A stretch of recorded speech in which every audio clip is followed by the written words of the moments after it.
हमें बारिशें देखने को। हमारे बीच में हिमाचल प्रदेश में एक तरह से सूखे का संकट यहां पर सामने आने वाला है। अभी तक 9,462 लाख का नुकसान हिमाचल प्रदेश को हो चुका है। आने वाले समय की यदि हम बात करें तो हमारे लिए मुसीबत का समय हो सकता है।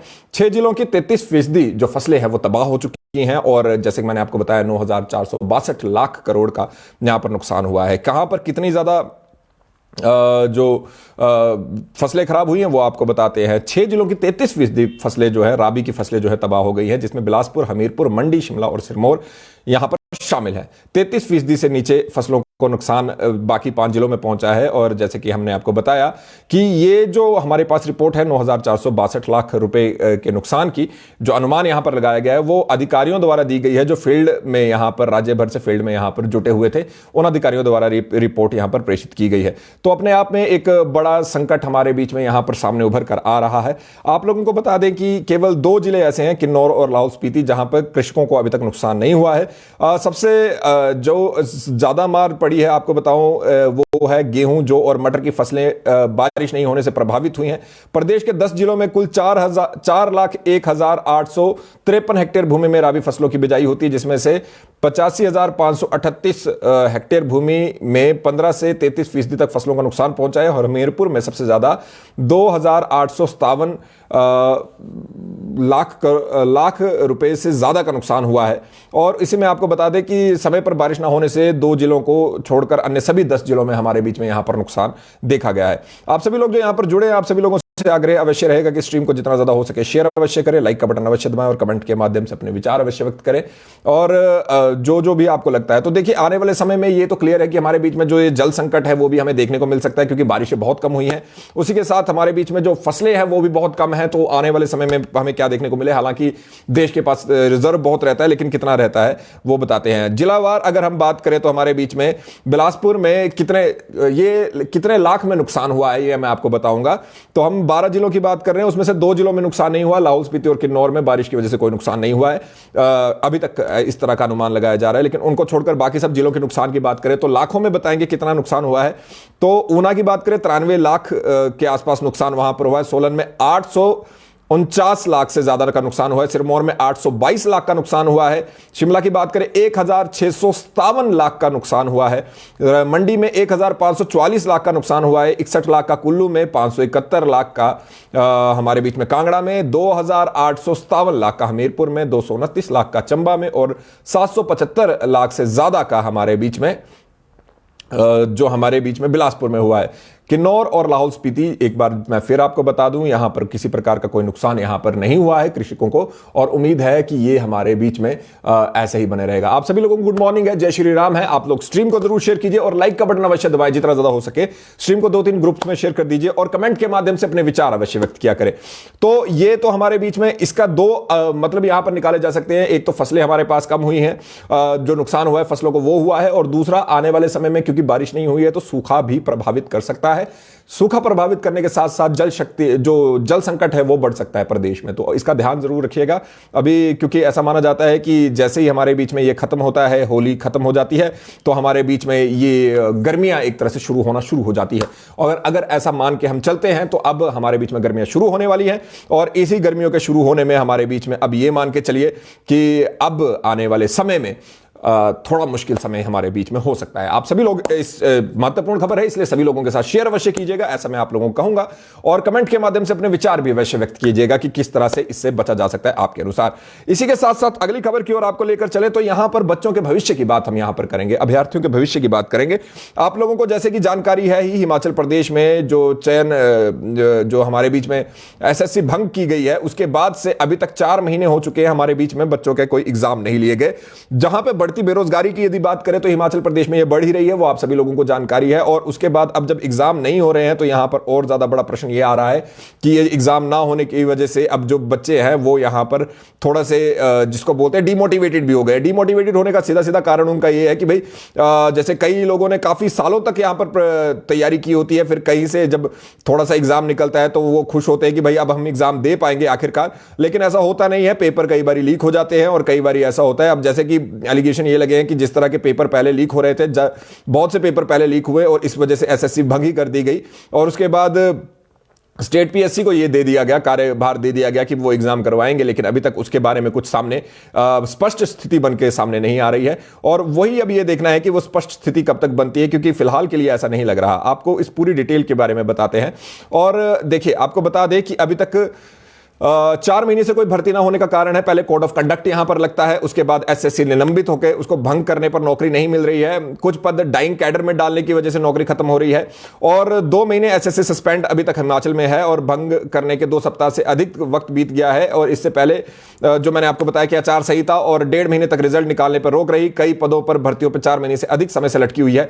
1900 पदों की परीक्षा से पहले ही पेपर लीक का यहां पर भांडाफोड़ हुआ है। आप लोगों को यह भी यहां पर पता होना चाहिए कि जो 1900 पद में आवेदन जो मांगे गए थे, उसमें से उनके पेपर करवाए जाते उससे पहले ही वो लीक हो गए। अब इनमें पेपर जो है एचपीपीएससी करवाएगा, लेकिन अभी ये कब करवाएगा ये पता नहीं है।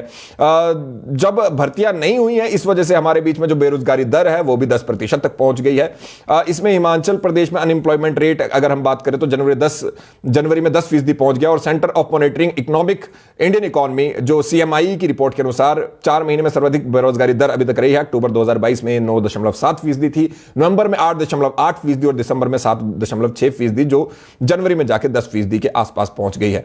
तो यहां पर अब जो 6600 पदों पर भर्ती अभी तक एक तरह से लटकी हुई है। पब्लिक सर्विस कमीशन कोई स्थिति स्पष्ट नहीं कर पाया है, बच्चों का भविष्य अधर में लटक रहा है। और सरकार, हम मानते हैं कि वो कुछ ना कुछ करने का यहां पर प्रयास कर रहे होंगे, लेकिन बड़ा प्रश्न यही है कि अब ये कब होता है, कैसे होता है, और जल्दी हो जाए तो ज्यादा बढ़िया है, क्योंकि बच्चों के भविष्य की बात यहां पर रहती है।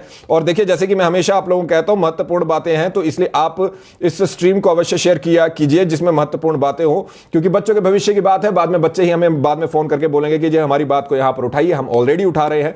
तो इसे भी आप लोग थोड़ा ध्यान दे तो ज्यादा बढ़िया रहेगा, क्योंकि हम समझते हैं कि सभी लोगों को इस चीज की आवश्यकता पड़ती है, और हम मानते हैं कि आप लोग चाहते होंगे कि आपकी खबर को अच्छे से यहां पर उठाया जाए। बहरहाल, अगली खबर की ओर आपको लेकर चलते हैं। तो यहां पर जैसे कि मैंने कहा कि बहुत सी चीजें ऐसी हैं जिनको यहां पर करना बहुत जरूरी है, और वो है 10 गारंटियों। उसमें एक चीज ये भी है कि जो हिमाचल प्रदेश सरकार द्वारा 10 गारंटियां दी गई हैं, उसको भी पूरा करना जरूरी है। उसके बाबत में यहां पर उप मुख्यमंत्री जी ने यह कहा है कि चिंता ना कीजिए, हिमाचल प्रदेश में ये गारंटियां जरूर पूरी होंगी। वो अंतर्राष्ट्रीय महिला दिवस के अवसर पर बोल रहे थे। मैं आपको पहले भी बता दूं कि भाई यहां पर कुछ खबरें जो इस तरह से भी होंगी कि 1-2 दिन पुरानी हो सकती है, क्योंकि 1 दिन पुरानी हो सकती है, क्योंकि पिछले कल आपको जैसे कि पता ही है कि भाई हमारे बीच में बुलेटिन नहीं आया है, और कल छुट्टी थी, और इसी वजह से अब जो खबरें हैं उसमें थोड़ा सा डिले हो सकता है। एक आधी खबर ऐसी हो सकती है जो पुरानी हो चुकी हो, लेकिन फिर भी आप लोगों के लिए वो लेकर आएंगे। तो यहां पर उप मुख्यमंत्री जी ने ये स्पष्ट किया है कि उन्होंने ये कहा है कि औरों के बहकावे में ना आए, हिमाचल प्रदेश में जो 10 गारंटियां कांग्रेस ने दी है वो सभी को वो पूरा करेगी। और उन्होंने बोला कि भाई देखिए, जो उन्होंने अलग अलग यहां पर बातें की है, और उन्होंने यहां पर कहा है कि भाई हम सब मिलकर बेटियों की परवरिश के लिए आगे बढ़ेंगे। और उन्होंने कहा कि चुनाव प्रचार में बेटी के साथ लगभग, उनकी बेटी जो है आस्था अग्निहोत्री, उनके साथ लगभग 3000 बेटियां थी जिन्होंने अलग अलग बातें बताई हैं, और उन्होंने कहा कि हम 10 गारंटियां पूरी करेंगे, आपको किसी के बहकावे में आने की जरूरत नहीं है। साथ ही अफवाहों से भी बचकर रहे, जो हमारा घोषणा पत्र है वो नीतिगत दस्तावेज है, हम इसे इंप्लीमेंट करेंगे। तो यहां पर महिलाओं के 1500 हो या ओपीएस की बात हुई, यहां पर सरकार उसे पूरा करेगी, ऐसा बताया जा रहा है। थोड़ी सी रोशनी मुझे लग रहा है कि पीछे से आ रही है, लेकिन चलिए इतना आप लोग सहन कर पाएंगे मुझे लगता है। थोड़ा सा इधर को मोड़ देते हैं इसे, चलिए जी। तो जी, ये हमारे बीच में रही जो गारंटियां पूरी करने की बात है। और उसके साथ साथ ही अब अगली खबर की ओर भी आपको लेकर चलते हैं। अगली खबर भी यहां पर महत्वपूर्ण है, और आप लोग स्ट्रीम को जरूर शेयर कीजिए। यहां पर हिमाचल पुलिस पर हाई कोर्ट ने कहा है कि सीसीटीवी कैमरे थाने और चौकियों पर क्यों नहीं लगे हैं। उसका भी कारण आपको बता देते हैं कि यहां पर एक जो गुड गवर्नेंस, मैं नाम एक बार फिर से इनका पढ़ लूं, जिन्होंने यहां पर PIL से दायर की है। आप लोगों को बता दें 21 मार्च को इसकी सुनवाई है, और इसमें आप लोगों को बता दें कि जो यहां पर हाई कोर्ट है उसने पुलिस थानों और चौकियों में सीसीटीवी कैमरे ना लगाने पर अदालत ने मुख्य सचिव सहित प्रधान सचिव गृह को तलब किया है, और राज्य स्तरीय निरीक्षण समिति, जिला स्तरीय निरीक्षण समिति और पुलिस अधीक्षक शिमला को भी नोटिस जारी किया है।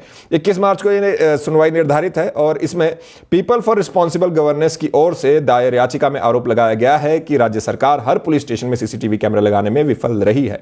दलील यह दी गई है कि परमवीर सिंह सैनी मामले में सुप्रीम कोर्ट ने पहले ही सभी राज्यों और केंद्र शासित प्रदेशों की सरकारों को हर थाने में सीसीटीवी कैमरा लगाने की यहां पर बात कही है, लेकिन उसके बावजूद यहां पर हिमाचल प्रदेश सरकार इसमें विफल रही है। हिमाचल प्रदेश का पुलिस महकमा इसमें विफल रहा है, और उन्होंने कहा है कि भाई इस चीज के संज्ञान यहां पर कोर्ट द्वारा लिया जाए।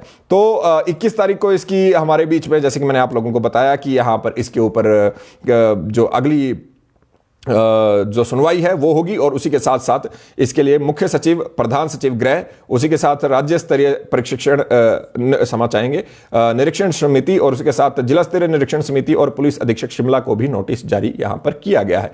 सारी जगह पर सीसीटीवी कैमराज होने चाहिए, ऐसा सुप्रीम कोर्ट का आदेश है। सारी जगह मतलब कि जितने भी पुलिस थाने हैं उन पे होने चाहिए, ऐसा उनका आदेश है जो हमारे बीच में सुप्रीम कोर्ट है। अब देखना है कि उस पर क्या किया जाता है। आप सभी लोग जो यहां पर जुड़े हैं, फिर से कहूंगा कि स्ट्रीम को जितना ज्यादा हो सके शेयर करिए, 3-4 बड़े ग्रुप्स में शेयर कीजिए। अगर आप शेयर नहीं कर सकते तो लाइक का बटन लगातार दबाते रहे, और वो भी नहीं कर सकते कमेंट के माध्यम से अपने विचार अवश्य व्यक्त कीजिए।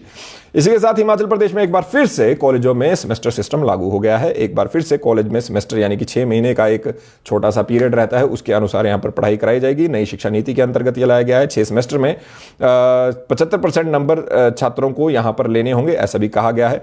तो आपको बता दें कि 31 मार्च तक इसका सिलेबस तैयार कर लिया जाएगा, और इसके बाद यह भी बता दें कि नई शिक्षा नीति जो ये लागू करने के बाद सिलेबस भी तैयार जो हो रहा है वो यूजी के लिए भी बन रहा है, यानी अंडर ग्रेजुएट्स के लिए अभी बन रहा है।